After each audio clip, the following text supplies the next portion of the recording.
കൊല്ലത്ത് 75 ഗ്രാം MDMA-യുമായി ഒരാൾ പിടിയിൽ. അയത്തിൽ 2-ാം നമ്പർ സ്വദേശി അഖിൽ ശശിധരനാണ് പിടിയിലായത്. എറണാകുളത്ത് നിന്നും സ്വിഫ്റ്റ് ബസ്സിൽ കൊണ്ടുവരവേ കൊല്ലം സബ് ജയിലിന് സമീപം ബസ് സ്റ്റോപ്പിൽ വെച്ചാണ് ഇയാളെ പിടികൂടിയത്. തങ്കശ്ശേരിയിലുള്ള ഒരാൾക്ക് നൽകാനാണ് MDMA കൊണ്ടുവന്നതെന്ന് ഇയാൾ പോലീസിനോട് പറഞ്ഞു.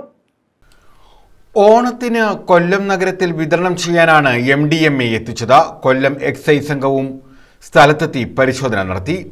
അയത്തിൽ 2-ാം നമ്പർ സ്വദേശി അഖിൽ ശശിധരനിൽ നിന്നുമാണ് MDMA പിടികൂടിയത്. ഇയാളിൽ നിന്ന് 75 ഗ്രാം MDMA പിടിച്ചെടുത്തു.